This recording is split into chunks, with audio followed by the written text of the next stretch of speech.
So some things about how we work, how NGOs work well with researchers. And I think there's a couple of things. One is timescale. That when the global food price spike hit in 2008, we found out because journalists started asking us for a response. This is a source of undying shame. We didn't know enough about what was going on the ground in Oxford to actually have registered that there was a problem until journalists started asking us. But it just made me think about the timescale here. So journalism is usually the sort of prairie dog, the antennae, it sort of spots things. Then NGOs kick in. But from the official research point of view, there is this extraordinary gap of 2 to 3 years before there's any actual real research. And what passes for research is modelling between them. So the World Bank, when the global financial crisis hits, the World Bank says, well, for every 1% of GDP, 20 million people are plunged into poverty. So let's just work out how many percent of GDP have been lost because of the crisis, multiply it by 20, that's how many million people you've got in poverty. And they were using that figure, which is based on nothing, really, for years, and as were we.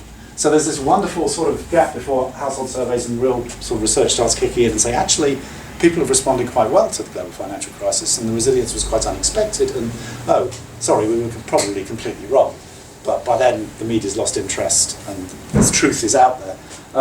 So what I think is really interesting is, well, how do NGOs work with academics to shrink this gap and sort of basically put the modelers out of business? And I think that's a really interesting thing where we've got real-time data, we can do much better now than we could, you can use technology, or you can just go and talk to people. So first, the two interesting examples I've been involved with on this was on the global financial crisis. We just got in touch with all our offices and said, does anybody want to do some work on the gender impact of the global financial crisis? And it was incredibly unrigorous. It was basically doing focus groups, not terribly well sort of designed focus groups, getting an impression of who was being affected in different countries. But we were the only organisation to do anything on the gender impact for about a year. So it just gives a phenomenal slot in terms of influencing the discussion, raising an issue, setting agendas, and that's because you can fill that real-time hole. We've just got some funding from DFID, and this is perhaps a better example, which actually brings me on to the second bit, which is how do NGOs work? What do we bring to the table, and what do universities bring to the table? And I think what people think we bring to the table is roots in communities. And I think the food price crisis was a wake-up call that we may have those roots, but they're not talking to the flower or whatever the headquarters is. So if you're going to present yourself as being rooted in communities, you've got to make sure it's true. And that's why we've put quite a lot of investment into getting national and regional researchers who are sort of closer to the ground. So you've got the roots in communities, you can set up the visits, you can work with communities to say, okay, these people are going to come and ask you questions, and what do you want, what do you want the questions to be, and actually be a bit more sort of bottom up about it. The methodologies bit, I think, the rigor, the credibility, actually, the brand, all sorts of things that universities bring to it. And then at the end, comms, communications and advocacy. It comes back to us. So this is us, them, us. Okay? This is a very crude version of why universities should be talking to NGOs and jointly applying for funding from the ESRC or DFID or anybody else, because DFID cares a lot more now than it used to about the comms and advocacy bit. So actually, I think it's moving in the right direction for NGO-university collaboration. Another little sort of side on comms, which is I think what NGOs are not good at, is communicating about ideas generally, or trying to influence the agenda more broadly. I think the fact that NGO blogging is so appalling as a brand, just just lots of people going, you've got to do this, is just not what blogging's about. So I think actually academics are ahead of NGOs in some areas of communications, and I would put blogging right up there. But in terms of press work, in terms of mass communications, definitely the NGOs can bring a lot to this kind of stuff. So I think that's the marriage that you were talking about. Example, Oxfam and IDS. IDS have been doing some really interesting work doing focus groups with communities in 4 countries about what's happened with food prices over the last year, 1 urban and 1 rural in each country. We funded a 3rd round in spring last year. On the basis of that, DFID came to us and said, this is really interesting. We co-published a report, did lots of press work, all the rest of it. And DFID come and say, that's really interesting, can you scale it up, please?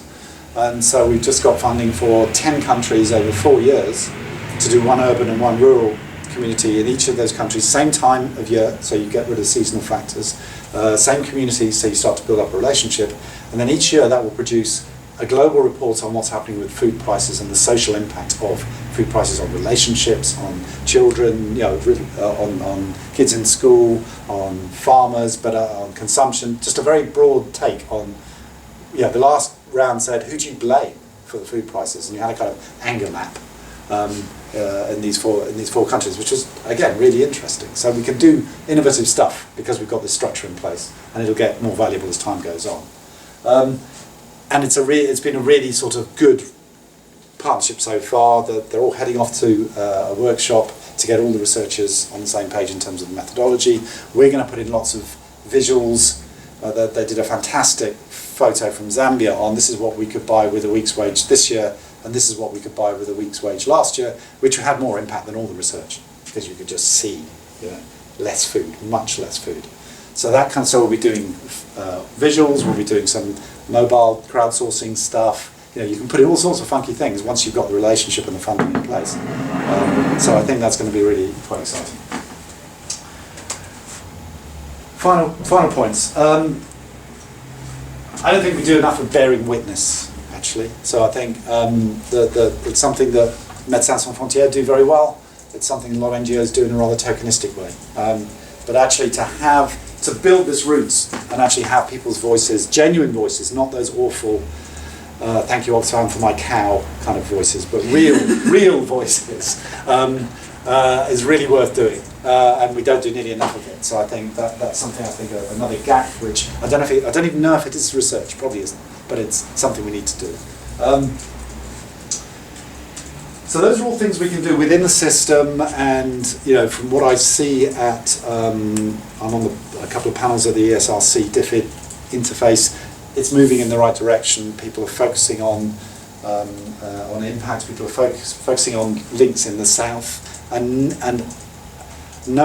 a source of huge sort of breast beating and frustration that why can't we get more southern institutions to be principal investigators? Why can't we get more funding to the south? They keep trying, and with the exception of India and South Africa, it's proving incredibly difficult. But I think if we invest in our programs and the research skills of our program level, we can start to at least find another way around that. So it's moving in the right direction. Two things about changing the system rather than just working better within it. I think this academic spring thing, I would love to see a campaign to get ESRC and DFID to join up with Wellcome and say, we will not fund any research that is not made publicly available. Sorry, Elsevier and Wiley and all the rest of you, but actually no money for stuff which is actually going to be publicly funded and then kept for profit. And that would be a great, why not? You'd think, it's completely with the grain of open data and with the way the Tory party thinks about development. It should be an easy win. Please, something. Sorry? Wellcome's just done that. Yeah, Wellcome's done it, that's right. So let's get DFID and ESRC. DFID spends £200 million a year on research, right? They have a voice. Let's get them to join with Wellcome. I'm sure they're thinking about it, but a nudge from us to say we would really welcome this might help. Another thing is changing what constitutes research. So it's still basically extractive, it's still PhDs coming in, even if they're from the country, coming into the community, doing this and then going away. And we must be able to get cleverer than that and actually do more action research which stays in the community and actually has a kind of transformative impact over the longer term. I don't think we're doing very well on that.